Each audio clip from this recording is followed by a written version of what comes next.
आज डफळापूर जिल्हा परिषद गटातील पुरस्कृत उमेदवार राजश्री अमोल पांढरे हे शिवसेना, वंचित बहुजन आघाडी, भारतीय कम्युनिस्ट पक्ष, ओबीसी आघाडी, यशवंत सेना व लोकराज्य पार्टी या पक्षांनी पुरस्कृत केलेले उमेदवार ॲडव्होकेट सौ राजश्री अमोल पांढरे ह्या उमेदवार आमच्या शिवसेना पुरस्कृत उमेदवार असून ह्या जिल्हा परिषद डफळापूर या गटातून उमेदवारीसाठी उभे आहेत। तर सध्या महाराष्ट्रामध्ये आपल्या शिवसेना एकनाथ शिंदे साहेबांच्या माध्यमातून ह्या जिल्हा परिषदेच्या निवडणुका आपण लढवित आहोत। तर यांना शिवसेना पुरस्कृत आपण उमेदवारी दिलेली आहे। शिवसेना सध्याला एकनाथ शिंदे साहेबांच्या माध्यमातून आज जत तालुक्यामध्ये कोट्यावधी रुपयाची विकास कामे ही केलेली आहेत।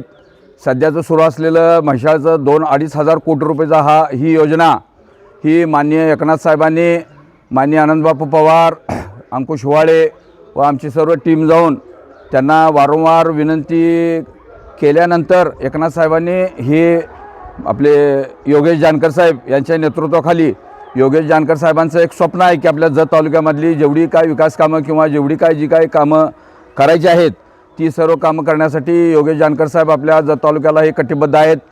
सध्या म्हैसाळ योजना असू दे, RTO ऑफिस असू दे, जत शहरामध्ये पाणी पुरवठ्याची जी 78 कोटीची योजना असू दे, आज कोट्यावधी रुपयाचा निधी हा एकनाथ शिंदे साहेबांच्या माध्यमातून आपल्याला हा मिळालेला आहे। जिल्हा परिषदचं आमचं पॅनलसुद्धा जत तालुक्यामध्ये पंचायत समितीचं लागलेलं आहे। तर माझी मतदार बंधू भगिनींना नम्र विनंती आहे की विकास हा कोठे आहे हे मतदारांनी पाहावं, विकास कोठून होतो हे पाहावं।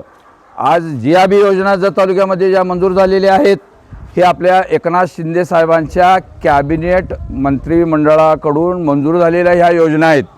तर आज आपल्याला या कुडनूर जिल्हा परिषद गटाचा जर विकास खरोखरच जर करायचा असेल, बऱ्याच वर्षापासून जी कामं पेंडिंग असतील ती सर्व कामे आपण एकनाथ शिंदे साहेबांच्या नेतृत्वाखाली आपण करण्याची आहे।